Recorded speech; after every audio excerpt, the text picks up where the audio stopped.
Bonjour à tous et bienvenue sur la chaîne de Pépé Wheeler Troubadour. Le sujet du jour est un sujet qui fait débat actuellement, le rechargement de la Gotway Monster 100 volts et des autres. Donc nous allons parler ampérage, donc je vais vous faire voir les différentes manières de charger cette machine. Surtout pour moi, je ne suis pas électricien ni électronicien, je fais simplement des tests, je vérifie avec un appareil la température de chauffe. Aujourd'hui, la machine est déchargée, elle est à 38%. Donc nous allons ensemble l'ouvrir, la mettre en charge et contrôler les températures à chaque demi-heure pour une charge d'1h30. Et nous verrons les températures augmenter ou pas en fonction de la durée de charge. Et on verra le résultat au bout de cette heure et demie, combien nous aurons réussi à mettre dans la machine en chargeant à 10 ampères.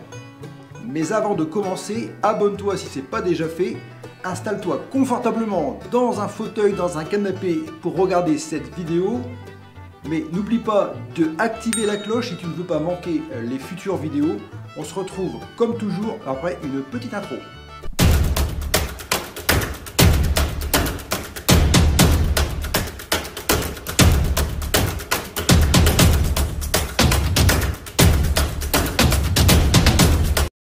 Commençons par l'ouverture du panneau côté carte mère et nous mettrons en charge la machine juste après.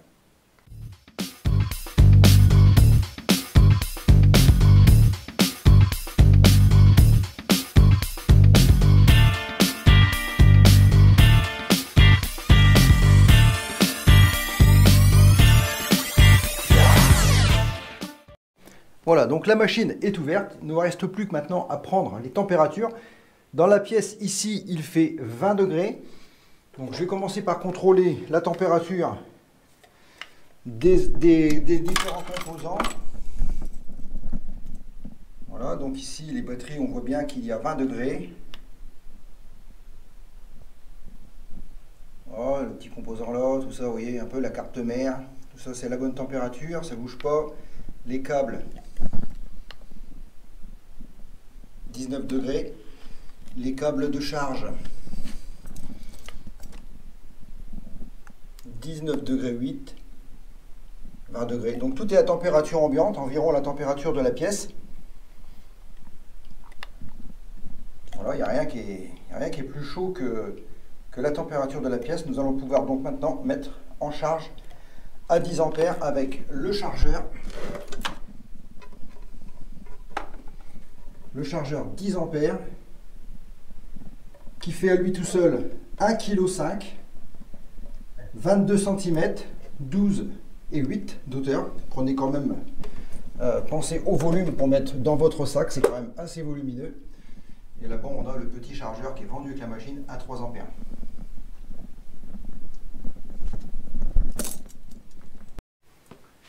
Donc, je vais connecter le chargeur au secteur. Là, on a un petit... on a le petit bouton ici qui nous permet de charger à 5 ampères et à 10 ampères. Donc nous, ce qui nous concerne aujourd'hui, c'est 10 ampères.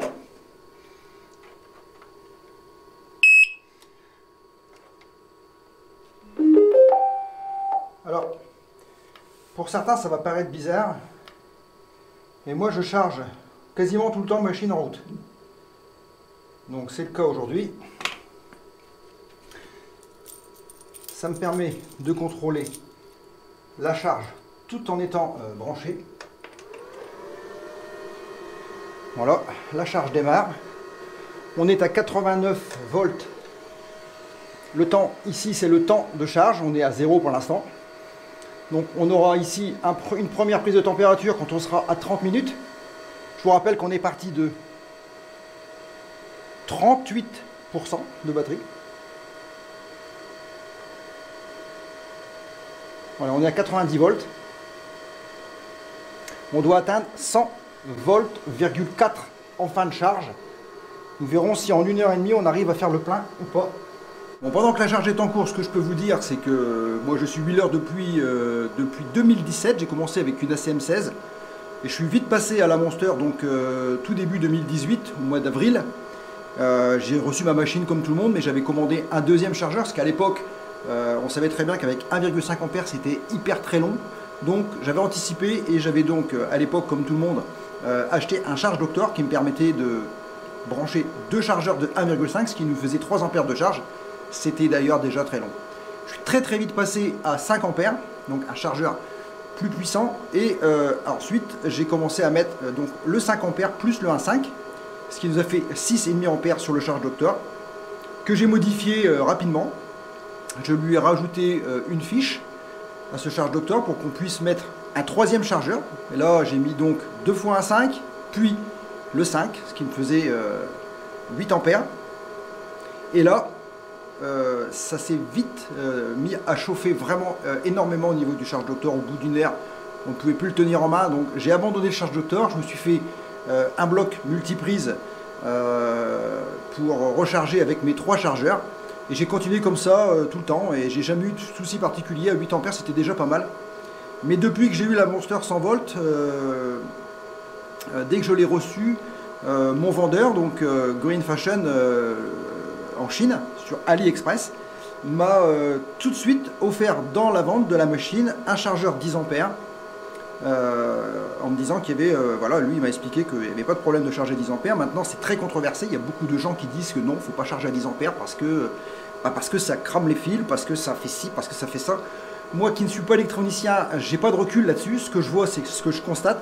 Et ce que je constate, c'est que même en 1h30 de charge, j'atteins des températures, et on le verra ensemble en fin de charge, au bout d'une heure et demie. Normalement, en 1h30, elle va être pleine, parce que 38%, 1h30, c'est plein.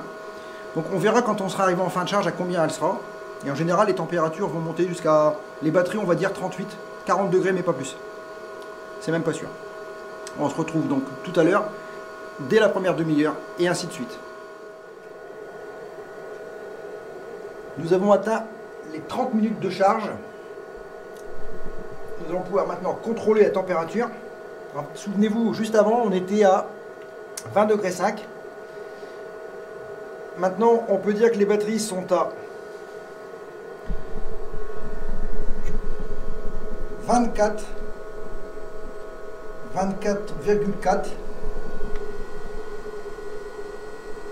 même 21 pour celle-ci, vous voyez. La carte mère, bon, ça chauffe pas tellement, 26 finalement. Les câbles de charge, ça intéresse du monde. 22, 22,5 à 30 minutes de charge. Ça veut dire qu'on a pris 2 degrés.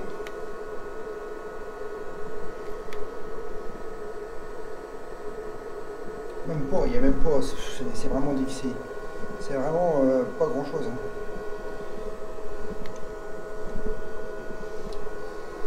Le port de charge, lui, ça aussi c'est important. Le port de charge, lui, il est à 22.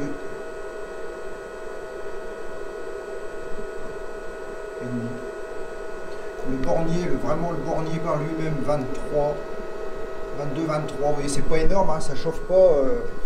Bon, à 30 minutes, on est pour l'instant. 31 maintenant. 31 minutes de charge à 10 ampères. Et donc, on est arrivé à allumer déjà en 30 minutes. On était à 2 LED. On est à full batterie. Alors que ça fait 30 minutes, donc c'est pas terminé. Hein. On est à 95 volts. Donc il reste encore un peu de charge à faire, mais en 1h30, je ne suis pas sûr qu'on arrive à 1h30, elle sera pleine. Bon voilà, me revoici, donc on est à 1h02 de charge, j'ai loupé le temps, je ne sais pas pourquoi. On va contrôler encore une fois les températures, on voit que là ça commence à chauffer un peu. Quand on met la main, on le sent, on va tout de suite voir à combien on est. Voilà, on est à 27 degrés. 0,5 au bout d'une heure. Au niveau de la carte mère, ça ne change pas. On est toujours à la même température. Pour ce qui est des batteries, ça a monté un peu, mais c'est reste raisonnable. Vous voyez comme quoi. Les câbles,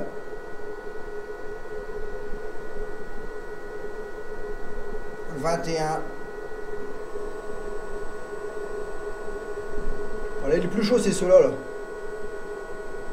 25 degrés, c'est ceux qui viennent du bornier ici. Et ici, on est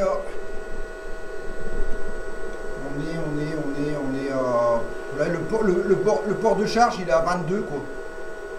Donc, arrêtons de dire que ça chauffe au niveau du port de charge. On est toujours à 10 ampères. On est à 99,4 volts. J'aime autant vous dire qu'on est plus loin de la charge pleine. Et ça fait qu'une heure qu'on charge, on est parti de 38%. Les LED sont allumés, bien sûr. Donc, on se retrouve dans 30 minutes pour, ou moins, ça dépendra si la charge s'arrête. Bien, ça fait maintenant exactement 1h28 qu'on est connecté à la roue avec un chargeur 100 volts 10 ampères sur la Gotway Monster 2460 Wh. Et on est à 100 volts,3. J'aime autant vous dire que le plein il est presque arrivé. Bienvenue à bord. Connecté. On est à 100% de charge. La température de la machine est à 31 degrés, alors que vous voyez, elle n'a pas du tout évolué.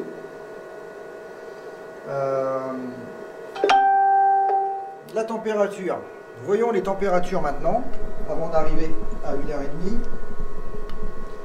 Les batteries, on est à 28,2 degrés.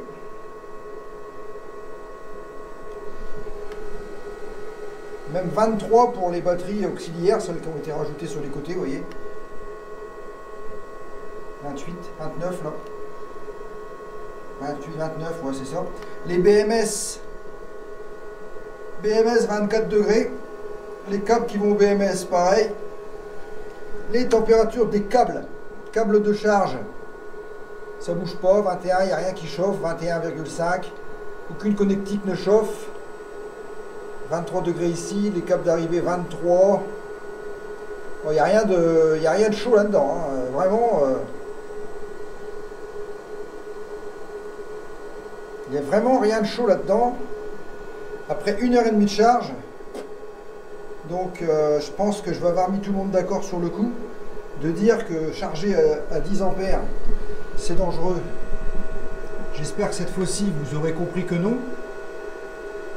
Le port de charge, au niveau de la fiche, on est à 20 degrés,7. Je vais autant vous dire que ça n'a pas chauffé du tout. Et on est bien arrivé ici à 1h30 à 100 volts,3, c'est-à-dire que la machine est pleine. Je vais pouvoir débrancher et regarder ce qui se passe au niveau de l'application. On va attendre que ça affiche l'heure. 1h31. Voilà. 1h31. Je vais donc arrêter la charge. Et je vais tout de suite vérifier la température des pings. 23-24 degrés. Voilà. Je vais aller vérifier aussi à l'intérieur ici. 23 degrés. Après 1h30 de charge à 10 ampères, on est à 23 degrés dans le port de charge. Donc j'aime autant vous dire que cette fois-ci, tout est clair. Vous pouvez sans aucun problème charger avec un chargeur de 10 ampères sans aucun souci. Pour résumer, nous sommes partis de 38% de batterie, 90 volts. En 1h30, on a chargé à 100 volts,3 et 100% de batterie. Et ça, mes amis, je peux vous dire que ça, c'est beau gosse. Alors maintenant, évidemment, il y a toujours des gens qui vont dire c'est inutile de charger si vite. Il faut être conscient que ce type de charge, il faut le faire pas tous les jours. On peut le faire tous les jours, mais pas la nuit. Si vous rentrez le soir d'une balade de 100 km, de 200 km, la nuit, vous remettez le petit 3 ampères pour équilibrer les batteries. C'est inutile de charger à 10 ampères quand ce n'est pas nécessaire. Après, on peut aussi charger à 5 ampères quand on n'est pas trop pressé. Donc, le 10 ampères, c'est à utiliser avec parcimonie, c'est vraiment quand on en a besoin. Alors, les gens qui disent, ouais, c'est pas la peine de charger une Monster qui fait 2460 Wh à 10 ampères parce qu'on fait largement les kilomètres dans la journée. Tout dépend de ce qu'on a comme ambition dans la journée. Moi, mes objectifs, je peux vous dire qu'avec l'expérience et les parcours que j'ai déjà fait, ça m'est déjà bien arrivé de... Je vais m'asseoir, je serai mieux. Ça m'est arrivé de décimer la batterie sur 75 km. C'était une 84 volts, c'était la version 2, la V2, entre Valenciennes et Saint-Quentin.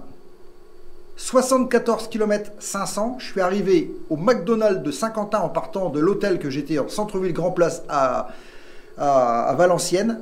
Je suis arrivé avec 12% de batterie. Donc vous voyez, j'étais chargé ce jour-là avec un sac de 18 kg. Je faisais toujours mes 84 kg.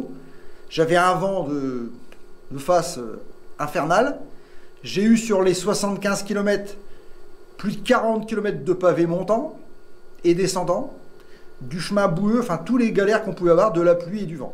Vous voyez comme quoi la batterie descend. Donc ça ne veut rien dire une batterie, ça a une autonomie, mais en fonction de ce qu'on va rencontrer sur l'itinéraire, du dénivelé, du vent, du froid, de la pluie, du chemin off-road, enfin tout ce que vous allez avoir sur votre parcours va faire que votre batterie ne va pas aller aussi loin qu'on peut le dire. Évidemment, moi avec celle-ci, sans être trop chargé, en roulant bien, j'arrive à faire 130 km avec une charge. Maintenant, charger en roulant moins, parce qu'il faut rouler moins, c'est-à-dire quand je dis rouler bien, c'est rouler toujours entre 30 et 50 km/h, ce qui est beaucoup. Il y en a qui roulent plus vite, mais déjà c'est déjà beaucoup de rouler entre 30 et 50, surtout sur des grandes distances. Donc là on fait 130 km sans sac à dos.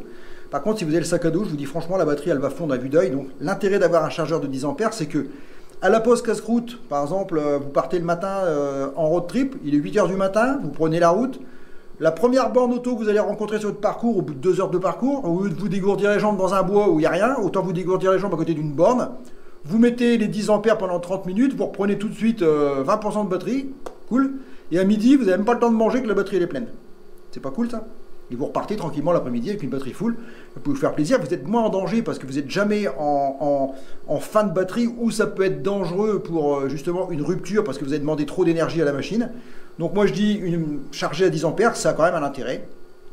Il faut le faire avec parcimonie, il faut le faire prudemment, il faut respecter. Mais c'est faisable sans aucun problème. Donc ceux qui ont des Monster V3 ou même des Monster V2 et qui sont en 84 ou en 100 volts, allez-y, envoyez 10 ampères dans les câbles d'origine, il n'y a aucun problème. Aucun. Je vois pas où il y a un problème, il n'y en a pas, ça chauffe pas, faut arrêter de dire ça. Voilà, j'espère que j'ai mis tout le monde d'accord, j'espère que cette vidéo t'a plu. J'espère que tu mettras un like parce que j'espère que ça va plaire à du monde. Partage pour que tout le monde en profite. Et on se dit à bientôt pour une nouvelle vidéo. Je vous dis à tous, ciao, bye bye. Ciao, bye bye.